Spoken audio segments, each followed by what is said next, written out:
Sorry to keep you waiting. Good afternoon, ladies and gentlemen. Thank you so much for visiting us today for our License to Skill.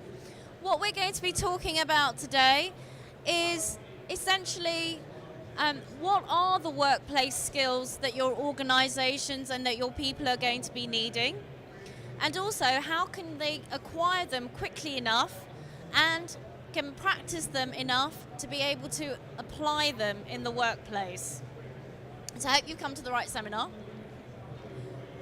So my name's Nuri Sarzan. I've had the pleasure of leading Saffron for the last 8 years, but I was previously a partner at KPMG, leading their people services business in London and Eastern counties. But I've also been in-house, so I've had global roles at BP and at regional roles at Lendlease. I'm joined today by my colleague Gabby. Hi, I'm Gabby and I work with Nuri at Saffron as an instructional designer and project lead. And I've also been able to work on one of the projects that we're going to show you today, which looks at how to identify transferable skills. So we're in the middle of a digital revolution. Do you feel it? Yeah, you do. And the reason that is this kind of revolution, this digital revolution, is unprecedented is because of what the Minister for France, Labour for France, has actually set out there. It's the size of it and the speed of it which is changing things so quickly. And so the future, and it's a relatively short future actually, is pretty unknown. And this sense of unknown is actually pervading business. Leaders don't know how to necessarily deal with the digital revolution. Governments are also in stalemates, and so are think tanks. So in this kind of situation, what is it that L&D can do, given that the impact of the workplace and the automation of the workplace globally is set, according to the World Bank's report in 2016, this is what they set out would happen in 5 years. So that's by 2021, we're expecting that in the UK, which is less affected because we have less of a manufacturing and automated kind of economy, 35% of jobs will disappear due to automation. But as we know, whatever happens in any other part of the world today affects us all. So this is going to be a rising trend, and although at the moment the easier parts, if you like, of that automation can actually attack, the manufacturing elements, those sorts of things that are on a repetitive basis, that impact will soon follow to knowledge workers as well. So just to go back to that, the new technologies are not just enabling change at a faster pace because there's so many of them, it's also because they're becoming so much cheaper. So back in 2014, an industrial robot used to cost about $500,000. Now it costs less than $20,000 for one industrial robot. That's cheaper than a person. It doesn't really go off sick, doesn't get married, doesn't have children, and it doesn't join a union. All right? So this is the world today. It's because of the cheapness of that technology and the pace of it is the reason why we are in this situation. So what can you do with this unprecedented change when you don't know what the workforce of tomorrow is actually going to need? Well, currently, the one thing that isn't easily automated are our human skills. Our critical thinking skills, our influencing skills, our negotiation skills. And so identifying those, first of all, what are the needs in your business, are going to be paramount. Identifying what people's skills currently are is also going to be paramount. But once you've identified that, how are you going to create that mind shift in individuals to actually change? We're creatures of habit after all. So once you've identified something, once you know something is a deficit, it doesn't necessarily going to mean that you're going to do anything about it. So creating that culture is what we're also going to talk about. And creating a culture means also setting up the right environment for your people in order to be able to learn. And setting up that right environment can be done with some technology, such as point of need tools. And I'll talk to you about a little bit more about what that means and what they are.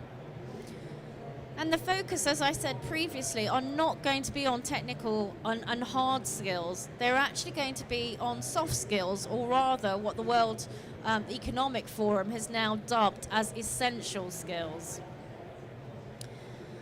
But skills take time. They take time to build, and they take experience. They take the hard knocks in life to actually learn from. So how can you accelerate that skills acquisition and make sure it's applied in the workplace? And we've got one particular solution that can help that, have a conversation with individuals so that they can practice their skills, which again we'll talk you through.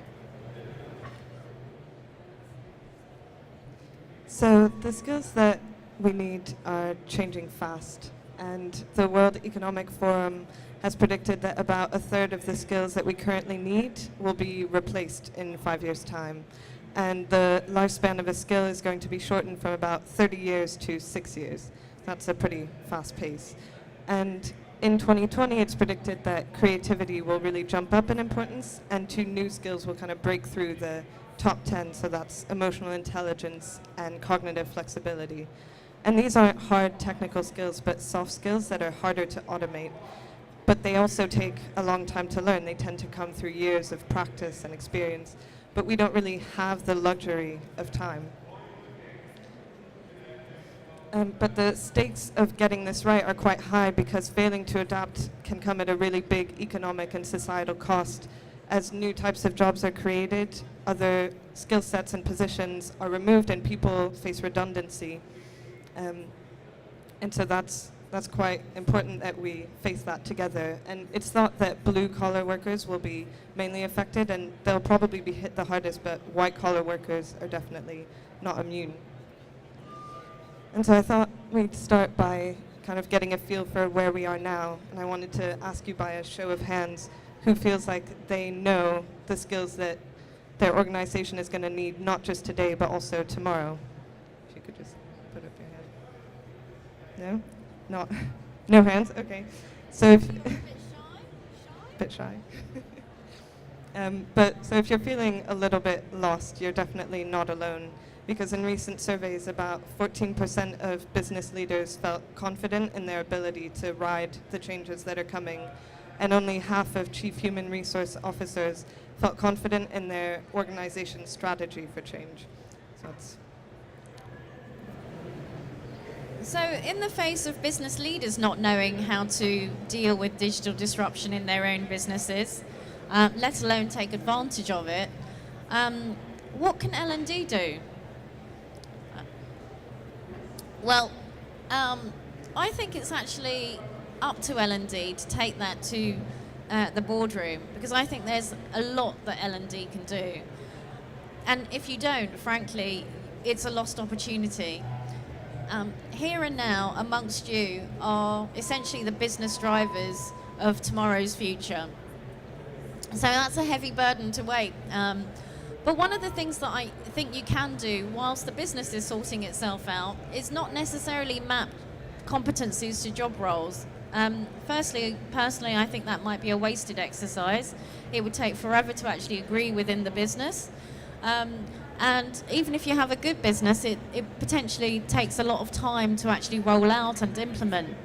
Instead, what I would suggest is that you actually let individuals ascertain where their own skill set is.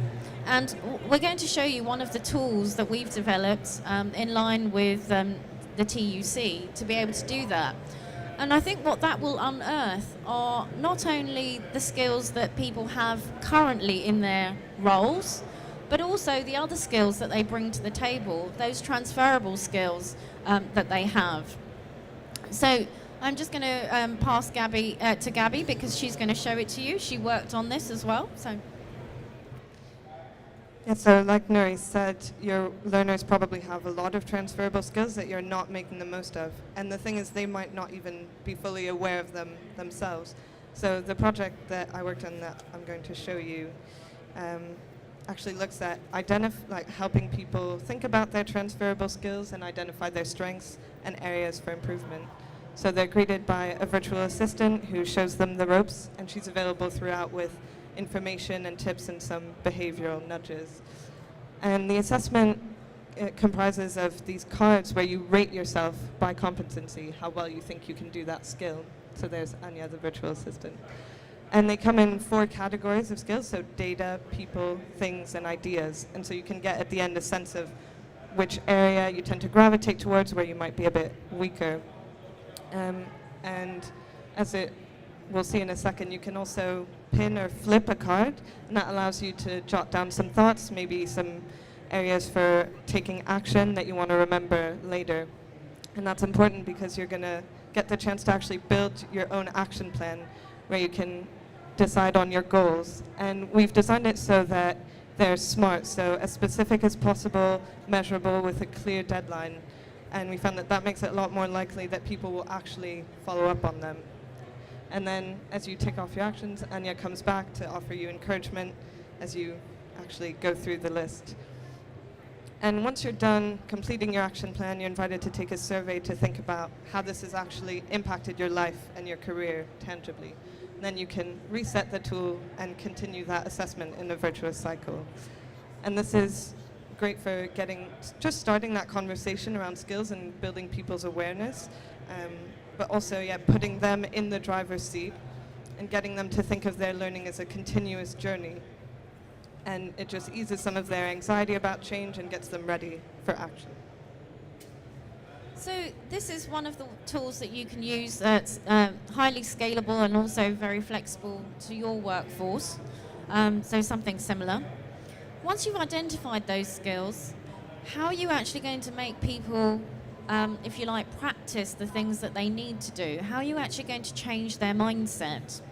How are you going to make people accountable for their own development and create that culture within the business of a virtuous cycle?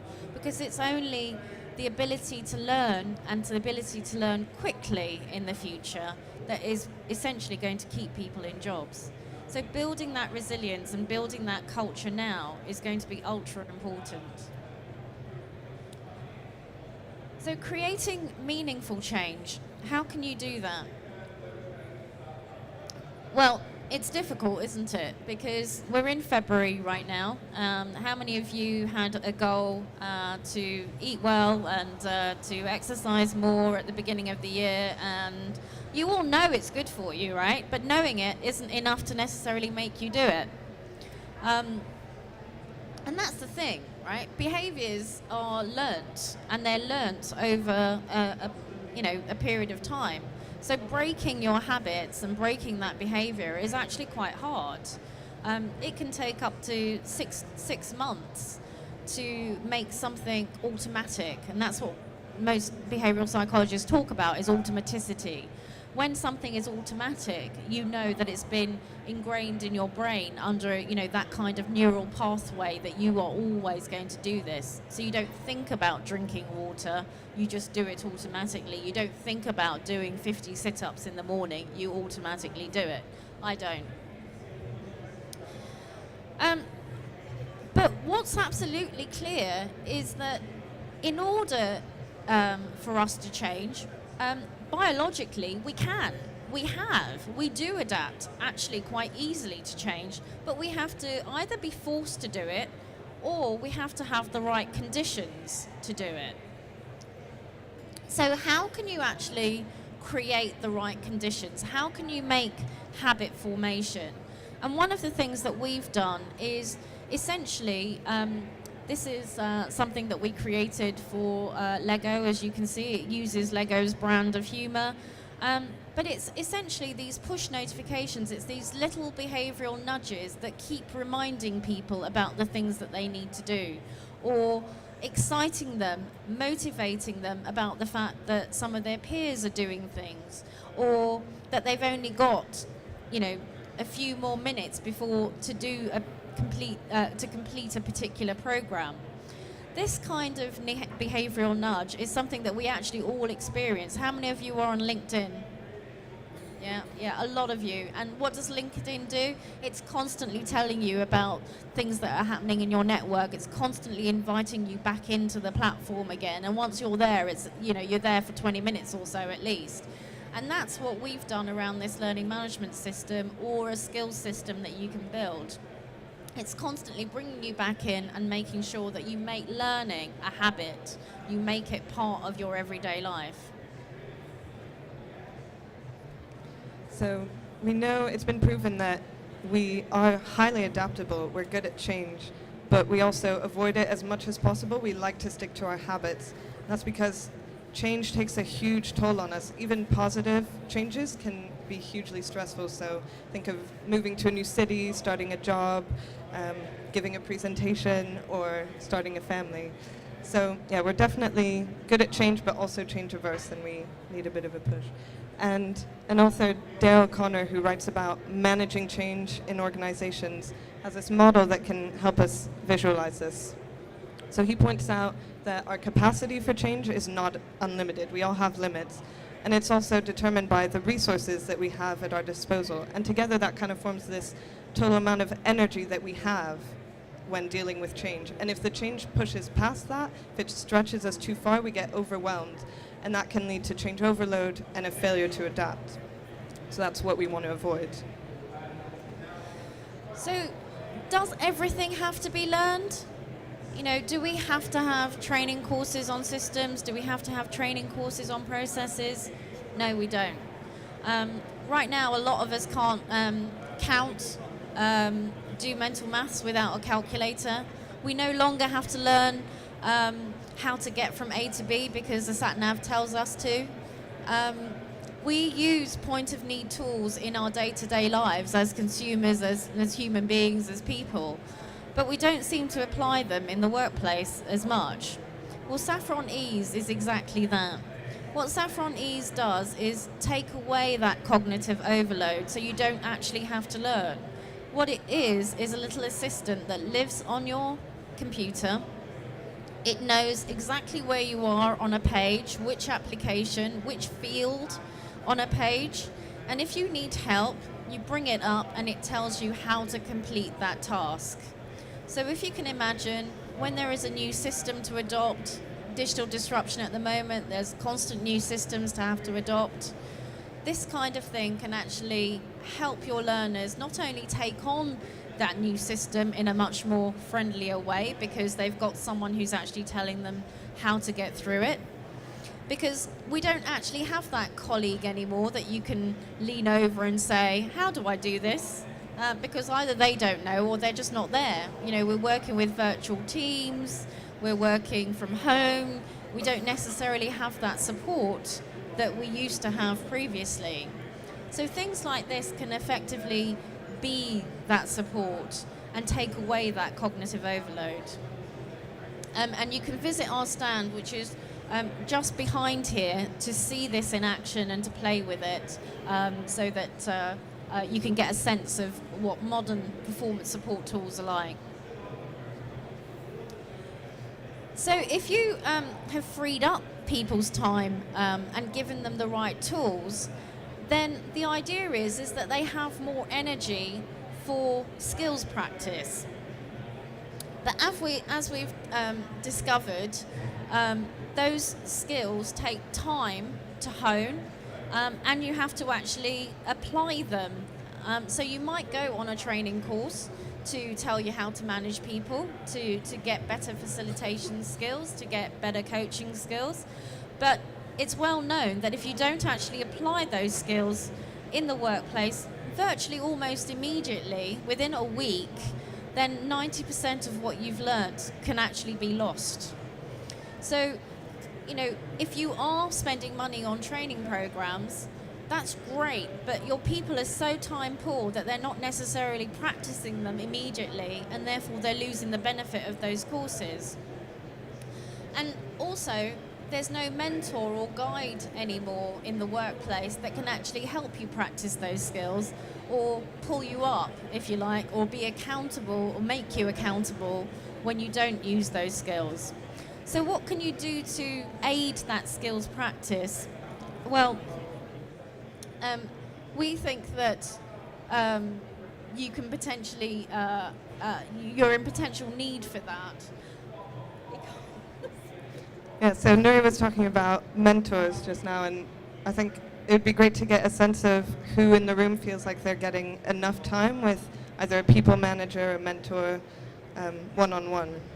Does anyone? Yeah, that's really great. It's nice. But I guess most people definitely can relate to that feeling of not having someone available right when you need them most and struggling to figure something out. Or just needing that time to talk something through with someone, something you're not sure about. And chatbots and AI are technologies that can be really good in this situation for two reasons. So number one, that kind of when they use that kind of conversational style, that's really important for learning soft skills because we tend to learn them in the heat of the moment in actual conversations, and they're very people-focused. So AI and chatbots can't replace people, but they can complement mentors and people managers by using that conversational style. And unlike people, they are always available, so they can also help build in that really precious practice time. So as a complement to mentors and people managers. So we're going to try and show you this if the technology lets us. You have to move it away, don't you?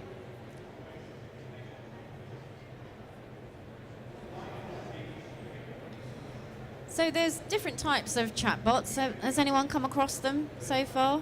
Have you, there are some that are those annoying ones when you go on websites that sort of say, can I help you, and you're constantly trying to press the X button that says no, no, no. No, this isn't quite like that. So this is essentially a chat that you're having. There's no live person at the end of it. This is around coaching, so practicing coaching skills, and it's saying to you that we'll role play essentially. Are you ready? Yeah, I was born ready. So, what objectives have you set for yourself? Oh, it wasn't there. It's now there. Okay. So it's gone through essentially a. Okay, let's go again. It was there already. Okay, do you want to go through that one? There's one there.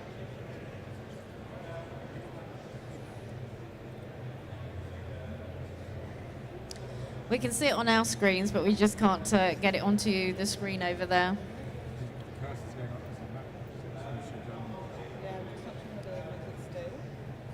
It just seems to shift across.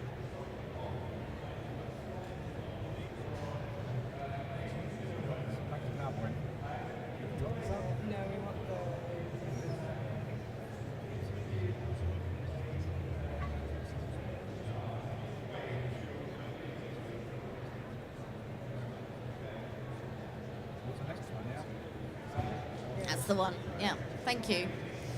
We're back. So, anyone wish to set an objective for themselves? Get around LT without tired feet? Any particular objective?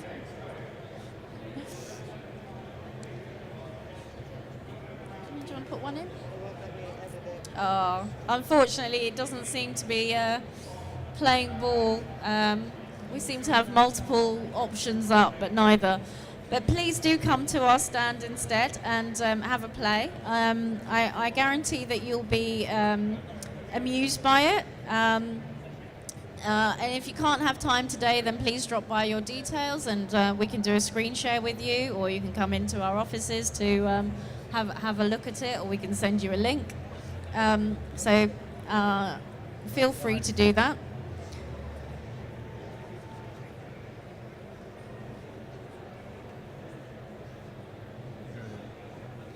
So just to summarize in terms of the key takeaways, essentially identifying the gaps in your organization on a continuing basis is absolutely... Stop playing, I think. There we go. Take a picture now. So identify the gaps in your organization on a continuing basis. Motivate your workers to assess their skills, but on a holistic basis. So they're transferable skills from all parts of their life. And shift mindsets through behavioral nudges. The push notifications kind work the best in terms of our experience and our clients' experiences. And use point of need tools, because not everyone does need to learn everything. That sets the right conditions and make sure that there's no cognitive overload. Focus on soft skills for your organizations to make them more resilient to the changes that are coming up ahead. And use technology such as the chatbots to aid practice so that there is application in the workplace. Otherwise, all of the efforts that you're putting into training, if they're not practiced, they won't be put into the workplace and you're wasting your money. We don't want to do that because I know how hard budgets are to get. Please come away and visit our stand, but if there's any questions right now, I'm happy to take them. Yes. So I was wondering, this is a great tool for people to use, but how does the learning and development team access this information and make use of it? Really good, actually. So all of the technology that we have has got an authoring capability. So it can be authored by yourselves if you so wish. Or we have obviously the expertise in-house to be able to put a program together for you. Does that answer your question? Or it's more around the data that you get out of this. So if someone's working on their skills and developing and you want to build some new team, how can you find the skills amongst this? How will this help us find that? So there is a skills summary that comes up at the end, and then you can map the skills that you've got to the workshop, and you can pull out that reporting. Yeah, you can. Any other questions? No? Okay. Well, thank you very much. Thanks a lot. Thanks.